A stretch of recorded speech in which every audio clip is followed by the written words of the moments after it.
viens de l'exposer, donc on a cet optimisme, donc que ce soit la paix perpétuelle chez Kant ou la théorie du doux commerce chez Montesquieu, qui voyait dans l'abondance et les interdépendances cette force pacificatrice, mais qui a été donc brutalement brisée par la guerre de 14. Mais tu montres en vérité que ce pessimisme de la rareté qu'on vient d'aborder s'était déjà imposé bien plus tôt, donc, que ce soit dès la fin du XVIIIe siècle avec l'inflexion Malthus, l'antiprogressisme malthusien, puis surtout à la fin du XIXe siècle, lorsqu'en Europe, on assiste à la pensée du Lebensraum, de l'espace vital, de l'anthropogéographe Friedrich Ratzel, ou que ce soit, comme tu le montres, aux États-Unis, avec le géopoliticien Alfred Mackinder, qui annonce la fin de l'âge colombien, de l'expansion coloniale, ou encore, à nouveau, donc de l'autre côté de l'Atlantique, l'historien Turner qui proclame la fameuse clôture de la frontière américaine. Donc voilà, dans ce tournant historique, comment ce dualisme entre abondance et rareté se reconfigure et surtout quelle place occupe selon vous, selon toi, la théorie du nomos de la Terre de Carl Schmitt dans cette histoire? Alors, disons les choses comme ça. Il y a, à partir de la fin du XVIIIe, début du XIXe siècle, une idée qui commence à émerger selon laquelle la, la conscience historique moderne, conscience du progrès en fait, euh, joint, adjoint l'idée de conquête politique, l'autonomie, l'émancipation, et des conquêtes plus d'ordre technologique, économique, les gains de productivité. Ça, on peut le formuler dans les termes classiques de la production de l'histoire par l'humanité, dans un langage hegélien, marxiste. On peut le formuler dans un langage plus classique, libéral, parce que c'est pas si différent au fond, de la levée progressive par la technique et par la science des obstacles qui entravaient l'accès à la prospérité, à la liberté. Euh, euh, euh, et il me semble que, en fait, le concept le plus commode pour bien comprendre ça, c'est le concept de frontière. C'est-à-dire que la conscience politique se construit en référence à un espace, alors au sens littéral, des territoires, qu'on va cultiver, conquérir, transformer, mais aussi un espace métaphorique, en fait, comme dirait Ecoselec, une spatialisation de l'expérience du temps, quoi. C'est-à-dire, l'avenir est ouvert. L'avenir est ouvert précisément parce que l'humiliation de la société par la nature, par l'infortune, par les maladies, etc., ça va s'arrêter un jour. Euh, euh, donc c'est quand même, je pense, pas rien de dire que le problème écologique est là. Il est dans la formation de la conscience politique moderne. Les premières phrases de l'histoire universelle de l'humanité par Michelet, c'est l'histoire de l'humanité, c'est la lutte de l'homme contre la nature, et ce qui se joue dans la victoire de l'homme contre la nature, c'est la conquête de la liberté. Je pense que quand Michelet dit ça, vraiment c'est le résumé le plus saisissant de tout le corpus philosophique moderne. C'est fabuleux, quoi, ce démarrage. Donc, on fait avancer la frontière. Donc, frontière, c'est un concept qui est intéressant parce que ça ne veut pas dire limite. D'ailleurs, c'est pour ça en français c'est un peu compliqué. Frontier en anglais, les anglophones comprennent très bien de quoi il s'agit. La frontière, elle bouge en fait. C'est l'avancée d'un front pionnier qui est à la fois littéral, physique, typiquement la conquête de l'Ouest coloniale américaine, et puis sa métaphorisation comme mouvement de l'histoire.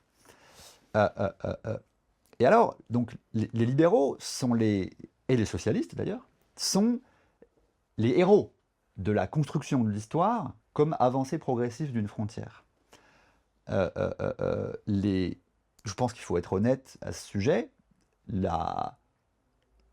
Enfin, comment dire, c'est une histoire dont les ambiguïtés sont monumentales. Parce que c'est effectivement à la fois l'histoire de la mise en coupe réglée des espaces non européens, ou enfin originellement non européens, par les grands mouvements de colonisation, hein, Amérique, Océanie. Et là, on parle de colonisation de peuplement, hein, bien sûr, c'est différent de ce qui se passe en Afrique ou en Asie du Sud. Et puis, c'est en même temps, quand même, la structure idéologique fondamentale qui aujourd'hui nous permet de vivre dans des espaces où la confrontation avec la nature est beaucoup moins brutale. C'est le train, c'est le frigo, c'est le vaccin, bon, c'est la vie moderne. Donc c'est pour ça que ces débats, évidemment, suscitent des tensions, des polarisations extrêmement puissantes aujourd'hui, pas seulement autour de la question écologique, mais je pense qu'il faut quand même rétablir le terrain correctement. Et puis, commence à apparaître, alors, effectivement, il y a le précédent malthusien qui se structure tout au long du XIXe siècle et qui devient, je l'ai déjà un petit peu dit, triomphant quand les promesses du libéralisme commencent à devenir un petit peu plus problématiques, où il devient assez clair qu'elles ne peuvent pas, ou en tout cas qu'elles ne sont pas tenues, y compris pour ceux dont on pourrait penser qu'ils en étaient les bénéficiaires. Et là, apparaît un nouvel espace de savoir, donc la géopolitique est l'expression principale dans son acception d'origine. Donc Marius t'en a donné quelques-uns des éléments principaux qui disent, bon, en fait, la frontière se ferme. Il n'y a plus de place. Il y a une phrase comme ça de quelqu'un dont on n'aurait pas pensé qu'il était proche de ça, mais qui est Keynes, qui dit The Earth is a small place. Hein, finalement, la Terre, c'est petit. Et on va revenir à un état de tension. Et la soupape de libération de ces tensions que constituait l'ouverture de la frontière, ça c'est fini. Donc Turner le dit, Mackinder le dit, et évidemment, les géopoliticiens allemands le disent. Et alors, ce serait probablement avoir une lecture réductrice de Schmitt que de dire que toute sa pensée procède de ça. Bon, parce que la pensée de Schmitt est d'une très très grande richesse, elle procède de beaucoup de choses, mais je pense qu'il ne faut quand même pas sous-estimer à quel point c'est une chambre d'écho juridique, philosophique et évidemment idéologique de ce problème-là. L'obsession de Schmitt avec cette question est très claire. La toute première phrase du Nomos de la Terre, c'est une dédicace à Mackinder. Hein, tout le Nomos de la Terre est une réflexion là-dessus. Même si après, elle se recode dans le langage du droit international et de la critique du droit international. Mais le point de départ est là. Dans les périodes où Schmitt est le plus directement concerné par la mise en œuvre du projet idéologique fasciste, nazi, c'est ça qui ressort le plus. Grossraum, Lebensraum, c'est vraiment les concepts fondamentaux de Schmitt dans le milieu des années 30, vraiment au point culminant de sa contribution au projet nazi. Et ça, je pense quand même que c'est quand même un angle mort important de la compréhension dominante qu'on a de l'histoire des idées.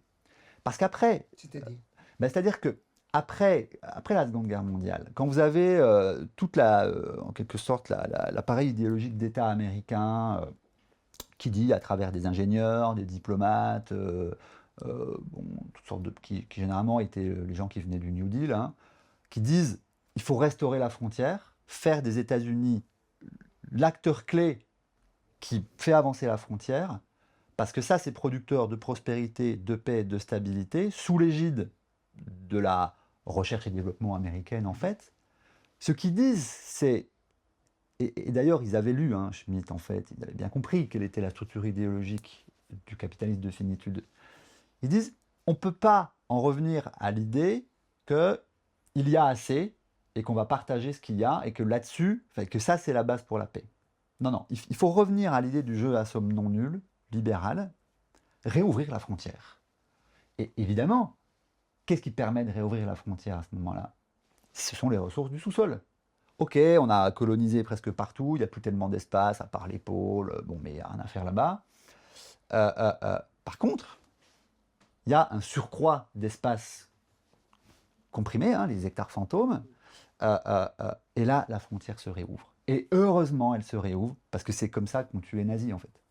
La puissance antifasciste en tout cas, le pétrole, les charbons ont été utilisés comme des puissances antifascistes parce que ça permettait de réouvrir la frontière.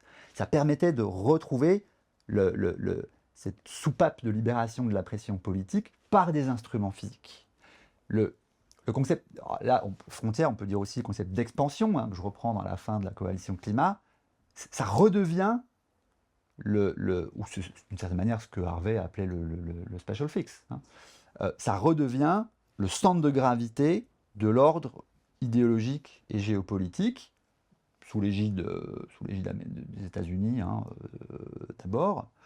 Et vous voyez, c'est comme ça qu'on crée une espèce de continuité entre des vieux débats entre malthusiens, marxistes, libéraux, les géopoliticiens. Alors, ils n'étaient pas tous, disons, réactionnaires, mais enfin, la plupart d'entre eux l'étaient, y compris Mackinder d'ailleurs.